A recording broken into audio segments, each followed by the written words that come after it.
Have you ever wondered about the darker side of our increasingly digital world?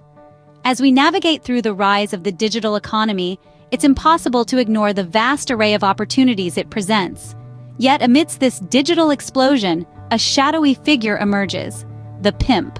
Now, this term might conjure images of shady dealings in dingy corners, but in a digital context, it takes on a metaphorical meaning. The digital pimp represents individuals or organizations that unscrupulously exploit others for financial gain. This exploitation can take various forms, from online fraud and scams to the manipulation of personal data and platforms. It's a sinister side of the digital economy, one that's often concealed beneath the shiny surface.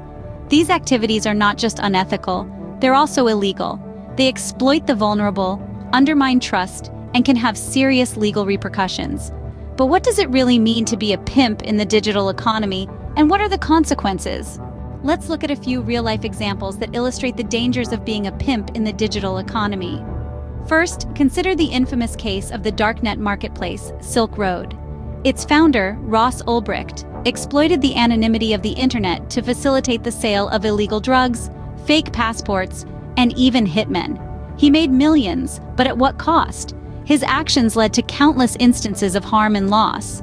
When the authorities finally caught up with him, he was sentenced to life in prison without parole. The victims of Silk Road, those who were exploited and harmed, continue to deal with the repercussions of his actions to this day. Next, let's talk about the notorious data breaches.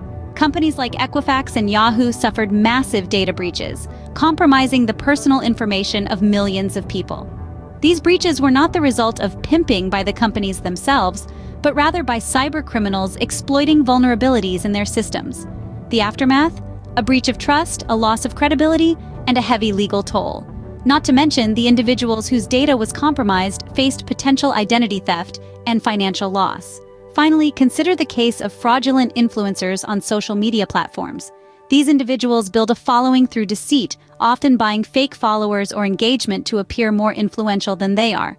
They exploit their followers by promoting products or services in exchange for money or other benefits, without disclosing these relationships. This not only misleads followers, but also harms genuine creators and businesses. When caught, these influencers face not only public backlash, but also legal action for deceptive marketing practices. These cases clearly show the harm that can result from exploiting others in the digital economy. The consequences are real, from legal penalties and financial loss to psychological harm and a breakdown of trust. Being a pimp in the digital economy is not just unethical, it's also illegal and can lead to severe consequences.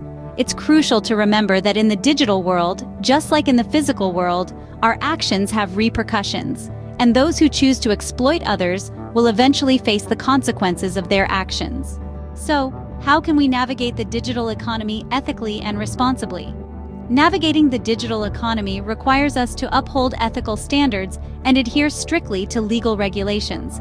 Being a pimp in this context, which refers metaphorically to those who exploit others for financial gain, is not the path forward. Instead, we should strive to create value. This could be through the development of innovative products, the provision of genuine services, or the creation of content that educates, entertains, or inspires. In this digital era, businesses have the opportunity to build mutually beneficial relationships with customers and partners. Through these relationships, businesses can understand their customers' needs better and provide them with products or services that meet these needs. In essence, being ethical means being honest, respecting others, and doing what's right, even when no one is watching. By choosing to operate ethically, we can contribute to a more sustainable and equitable digital economy.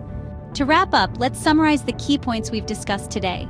We've explored the term pimp in the context of the digital economy. This term, often used metaphorically, describes those individuals or organizations that exploit or manipulate others for financial gain, indulging in practices like fraud, scams, and personal data exploitation. We dove into the dire consequences of such actions, highlighting how they harm individuals and communities, erode trust in the digital ecosystem, and carry grave legal repercussions. We've also stressed the importance of ethical behavior in this realm. Rather than aiming to exploit, we should strive to create value, deliver genuine products or services, and nurture mutually beneficial relationships. As we navigate the digital economy, we must remember to conduct ourselves ethically and responsibly. Remember, the digital economy offers great opportunities, but it's up to each of us to use them responsibly. Thanks for watching and stay savvy in the digital world.